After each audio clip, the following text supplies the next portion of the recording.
क्या करिया हो गया? आज हम लोग को देखना है मरुस्थलीय क्षेत्र, ठीक है।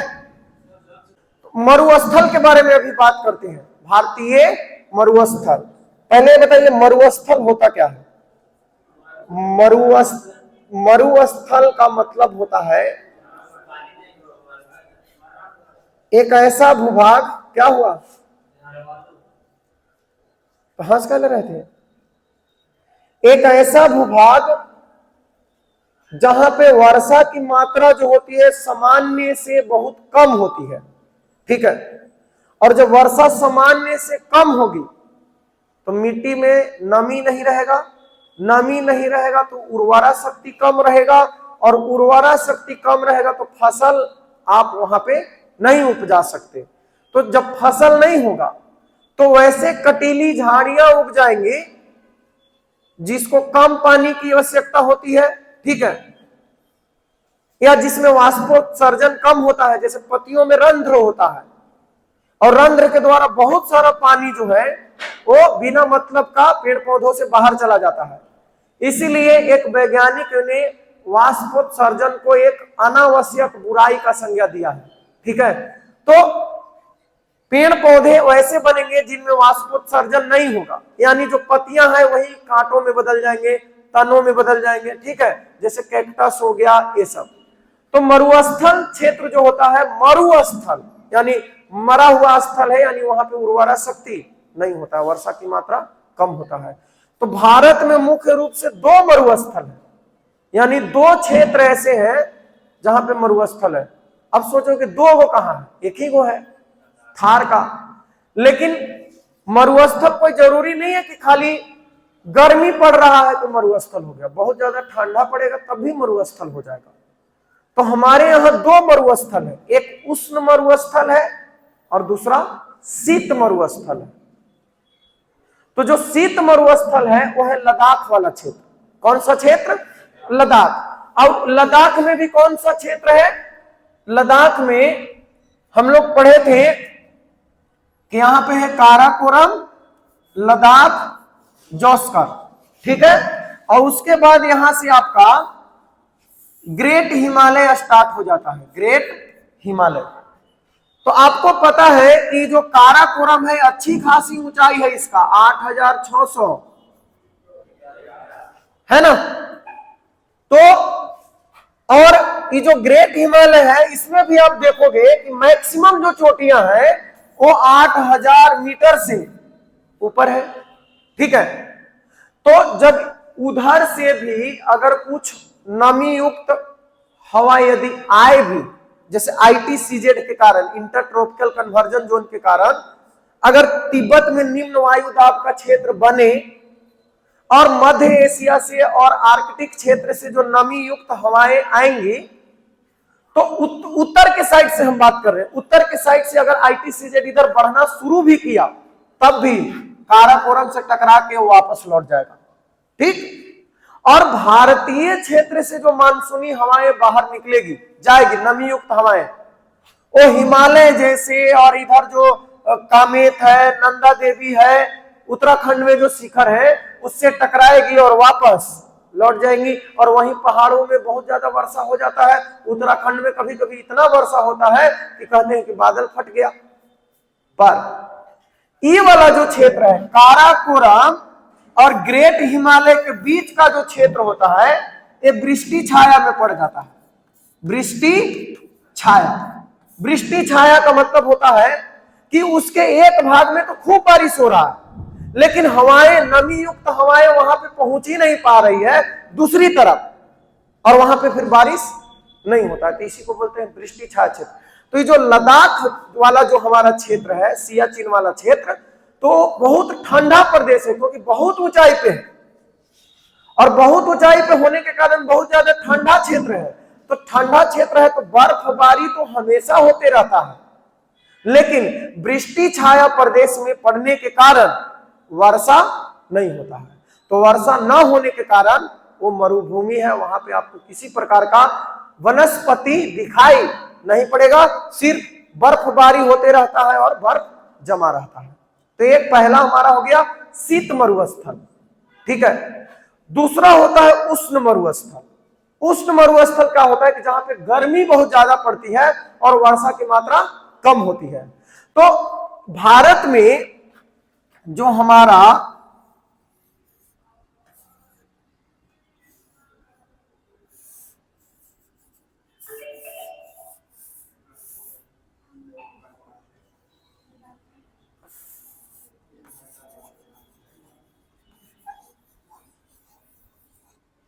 कोची कह रहा है मौसम विभाग वाला जानकारी दिया का, तो समझ लो कि बारिश ना होने वाला है। इसका कहियो ठीक ना होता है। इसको मना कर दो, कोई फोन करके ससुरा तू मत बोलल कर, ऐसा माहौल बनाता है कि पानी पड़ेगा और तू भेज देता है उधर से मैसेज, और फिर 3 दिन तक आदमी इंतजार कर ही रहता है कि अब होगा अब होगा अब होगा। इसका इतना डाटा खराब रहता है कि अभी अभी बोला ना, तो जब पानी पड़ गया ना ओकरा बारे में मैसेज किया होगा अभी कि अब 3 घंटा के बाद पड़ेगा। इतना नेट रहता है इसका। अब आप कह दिया कि 3 घंटा के बाद, तो आप समझिए कि कल तक मुश्किलें है कि पानी पड़ेगा। देखिए ये जो हमारा राजस्थान वाला क्षेत्र है, राजस्थान वाला क्षेत्र जो है, ठीक, अच्छा कहते हैं कि थार का मरुस्थल जो है हमारे यहाँ राजस्थान में है, लेकिन इसका कुछ भाग गुजरात में भी है। और पाकिस्तान वाला जो क्षेत्र है, जैसे पाकिस्तान का जो पंजाब है, तो पाकिस्तान के पंजाब वाले क्षेत्र में भी ये मरुस्थल का विस्तार है। अब आखिर यहां पे मरुस्थल क्यों हो गया भाई? यहां पे तो गर्दा उड़ा के पानी पड़ता है, और ये वाला जो इलाका है, ये वाला जो इलाका है, यहां भी ठीक ठाक बारिश होता है। यूपी बिहार में भी कोई वैसा विशेष दिक्कत नहीं है। पंजाब हरियाणा में इधर पूरा बारिश होता है, ठीक है। महाराष्ट्र में भी कोई दिक्कत नहीं है, गुजरात में भी कोई दिक्कत नहीं है। यहाँ पे ऐसा क्या हो गया, जबकि दो तरफ से हमारे यहाँ मानसून आता है। तो मार्च, अप्रैल, मई और जून होते होते सूरज की किरणें कर्क रेखा पे लंबवत हो गई। और आपको पता है कि कर्क रेखा भारत के बीचों बीच से गुजरता है, ठीक। तो कर्क रेखा जब भारत के बीचों बीच से गुजरेगा तो यहां पे गर्मी बढ़ गया, ये वाला क्षेत्र में गर्मी क्या हो गया, बढ़ गया, ठीक है। यानी मध्य प्रदेश, इधर जो हमारा सारा इलाका है, ये सब गर्म हो जाता है। जून में देखते हो कितना गर्मी पड़ता है। तो इधर गर्मी बढ़ा, जब गर्मी बढ़ेगा तो इस क्षेत्र की जो हवाएं होंगी, हवाएं गर्म होके ऊपर उठेगी, हवाएं गर्म होके ऊपर उठेगी। और जब हवाएं गर्म होके ऊपर उठेगी तो नीचे तो खाली हो गया, तो निम्न दाब का क्षेत्र बनेगा। जब निम्न दाब का क्षेत्र बनेगा तो आप देखिए, जो यहाँ पे हमारे यहाँ समुद्र है और यहाँ पे समुद्र है, तो यहां से नमी युक्त हवाएं इस क्षेत्र को भरने के लिए आएगी, ठीक है। तो इसी को मानसून कहा जाता है। इसी को क्या कहते हैं, मानसून कहते हैं। कि बहुत ज्यादा गर्मी नहीं पड़ेगा ना, तो मानसून भी लेट से आएगा। गर्मी पड़ेगा तो मध्य भारत में निम्न दाब का क्षेत्र बनेगा, हवाएं गर्म होकर ऊपर उठेगी, तो अरब सागर से और बंगाल की खाड़ी से नमी युक्त हवाएं बढ़ेगी, ठीक है। और ये बढ़ेगी तो आप देखिए, ये हवाएं यहां से चली, नमी युक्त हवाएं, तो यहां पे आपको मिला हिमालय पर्वत, ठीक। तो हिमालय पर्वत इधर से ऐसे मिला, हिमालय पर्वत इससे आया, टकराया, और यहाँ पे ठंडा होके और बारिश करवाया। इस वाले पूरा क्षेत्र में यहाँ पे तो पूरा फांसी जाता है, जाके ट्रैप हो जाता है। कीपाकार आकृति के कारण ये जो यहाँ से जो हवाएं आई, यहाँ पे जाके ट्रैप हो जाती है, फंस जाती है। तो मासी नामो चेरापूंजी में बहुत बारिश होता है। लेकिन आप जरा ध्यान से समझना, हर जगह आपको कुछ ना कुछ पर्वत दिखाई देगा। जैसे मध्य भारत में आओगे तो आपको यहाँ पे विंध्य पर्वत, सतपुड़ा श्रेणी, मैकाल श्रेणी, दुनिया भर का पर्वत दिखाई दिया था। इधर आ जाओ तो इधर हमारे वाले क्षेत्र में, इधर उत्तराखंड, हिमाचल प्रदेश, जम्मू कश्मीर और बिहार, ये सब में शिवालिक वाला जो तराई भाग है यहाँ पे दिखाई देगा। पर राजस्थान एक बहुत बड़ा इलाका है, और बहुत बड़ा इलाका है, और यहाँ पे अरावली पर्वत इस तरीके से है, इस तरीके से, ठीक। तो अरावली पर्वत इस तरीके से है, तो हवाएं जो यहां से नमी युक्त निकली, मार्ग में कोई पहाड़ पड़ा नहीं पड़ा।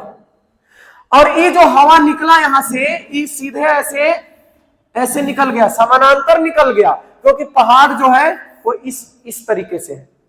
तो हवाएं समानांतर निकल गई, और समानांतर निकल गई, तो यहाँ पे राजस्थान में इसको रुकने का मौका ही नहीं मिला, तो इसीलिए यहाँ पे बारिश कम हो जाता है। और बारिश कम होगा तो धीरे धीरे धीरे धीरे 10 साल 20 साल 50 साल में होते होते धरती जो है वो रेतीली हो जाएगी, बंजर हो जाएगी और बालू नुमा रेत नुमा आकृति हो जाएगा। ठीक है, तो उसी को फिर मरुस्थल बोलते हैं। पानी है नहीं तो पेड़ पौधा होगा कहां से, तो मरुस्थल हो गया। और जब तेज हवाएं चलेगी, तो मान लीजिए कहीं पे बालू का ऐसे जमा हुआ है और तेज हवाएं चला तो बालू को इधर से भी काट दिया, इधर से भी काट दिया, या ले जाके कहीं से ढेर सारा रेत लाया और एक जगह पे ले जाके जमा कर दिया, तो वैसे जो बनते हैं क्षेत्र बालू के स्तूप, उसको बरखान नाम से जाना जाता है। क्या बोलते हैं? बरखान। तो हवाओं के द्वारा मरुस्थलों में जो रेत जमा करके आकृति का निर्माण किया जाता है उसको बरखान कहते हैं। ये वाला जो क्षेत्र था ना, यहाँ पे जीवन बहुत कठिन था, लेकिन फिर क्या किया गया कि सतलज और ब्यास नदियों पर बांध बना के हरिके नामक स्थान पे, और वहां से एक नहर निकाला गया। उस नहर का नाम है इंदिरा गांधी नहर। क्या नाम है? इंदिरा गांधी नहर। और इंदिरा गांधी नहर जो है एशिया का सबसे बड़ा सिंचाई परियोजना है। और उस नहर से ये वाला जो क्षेत्र है इसमें बहुत ज्यादा सिंचाई का सुविधा हुआ, और ये क्षेत्र भी आज के समय में क्या है? सिंचित क्षेत्र है। तो कहा जाएगा कि राजस्थान के क्षेत्र में कौन सा नहर है जो राजस्थान की जीवन रेखा उसको कह सकते हैं, तो कौन सा है? इंदिरा गांधी नहर है। ठीक है, कहां से निकलती है? हरिके बैराज से, हरिके बैराज से। ठीक है, और राजस्थान पंजाब ये सब में सिंचाई का कार्य करती है वो। ठीक, तो ये हो गया मरुस्थल का बात कि कैसे राजस्थान में मरुस्थल है। देख लेते हैं इसको। भारत का मरुस्थलीय क्षेत्र, भारत में मुख्य कितने मरुस्थल हैं? 2। एक है उष्ण मरुस्थल हॉट डिजर्ट जो कि थार है, राजस्थान का थार, और दूसरा है शीत मरुस्थल जो कि लद्दाख है। जो थार का मरुस्थल है कहां पे है? यह अरावली पर्वतमाला के उत्तर पश्चिम में स्थित है। अच्छा, उत्तर पश्चिम, ये जो अरावली पर्वतमाला है ना, ये भी जो हमारा मरुस्थल है राजस्थान का भाग, तो 2 भाग में बटा हुआ। उसका जो इधर वाला भाग है, उत्तर पश्चिम वाला भाग, यानी पहाड़ ऐसे बनाए ना, तो इसके इधर वाला भाग तो पूरी तरह से मरुस्थल है, यानी इसमें तो एकदम हालत खराब है इधर। लेकिन अरावली पर्वत के इधर वाला जो भाग है, पूर्वी भाग, वो कुछ ठीक है, वो पूरी तरह से मरुस्थल नहीं है। ठीक, और अरावली का मुख्य काम भी हम आपको यही बताए थे कि पूरब की ओर मरुस्थल को बढ़ने से रोकता है। अगर बीच में अरावली पर्वत नहीं होता तो जो रेतीली भूमि है और वो जो स्थिति है वो और आगे पंजाब हरियाणा दिल्ली तक बढ़ जाता और आधा भारत मरुस्थल होता।